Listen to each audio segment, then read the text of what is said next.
കനത്ത തിരിച്ചടി. നിയമസഭാ കയ്യാങ്കളിയിൽ 4 UDF MLA-മാർക്കെതിരെയുള്ള കേസ് ഹൈക്കോടതി റദ്ദാക്കിയിരിക്കുന്നു.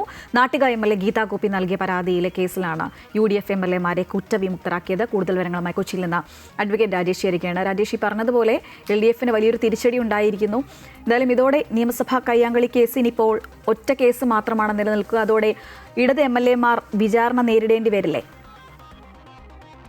തീർച്ചയായും ഫിജ, അതുതന്നെയാണ് LDF-ന് തിരിച്ചടി എന്ന് തന്നെ പറയേണ്ടി വന്നത്. കാരണം LDF അംഗങ്ങൾ ഉണ്ടാക്കിയ പ്രശ്നമാണ്. KM മാണി ധനമന്ത്രിയായിരുന്ന സമയത്ത് ബജറ്റ് അവതരിപ്പിക്കുന്നതിനെതിരെ LDF അംഗങ്ങൾ അവിടെ പ്രശ്നമുണ്ടാക്കുകയും അത് തടയാൻ ശ്രമിച്ച, പ്രതിരോധിക്കാൻ ശ്രമിച്ച UDF MLA-മാർക്കെതിരെ അങ്ങോട്ട് കേസ് കൊടുക്കുകയും ചെയ്ത സംഭവമാണ്. അതിൽ K ശിവദാസൻ നായർ ഈ നാട്ടിക MLA ആയിരുന്ന ഗീതാ ഗോപിയെ തള്ളി താഴെയിട്ടു.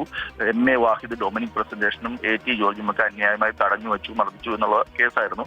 എന്നാൽ ഈ കേസ്, ഈ പറയുന്ന സംഭവത്തിൽ ഈ കേസ് നിലനിൽക്കില്ല എന്നാണ് ഇപ്പോൾ ഹൈക്കോടതി കണ്ടെത്തിയിട്ടുള്ളത്. അതേസമയം LDF അംഗങ്ങൾ ഇതേ ആവശ്യം ഉന്നയിച്ച് മുൻപ് ഹൈക്കോടതിയെ സമീപിച്ചെങ്കിലും അവർ വിചാരണ നേരിടണം എന്നായിരുന്നു കോടതി അന്ന് പറഞ്ഞത്. ഈ കേസ് എന്തായാലും നിലനിൽക്കും. 2015 മാർച്ച് 13-നാണ് ഈ സംഭവം. അത് ക്രൈംബ്രാഞ്ചാണ് അന്വേഷിച്ചിരുന്നത്. ക്രൈംബ്രാഞ്ച് അന്വേഷിക്കുന്ന ഈ കേസിന്റെ തുടർ നടപടികളാണ് ഹൈക്കോടതി ഇപ്പോൾ റദ്ദാക്കിയിട്ടുള്ളത്. ശ്രീജ.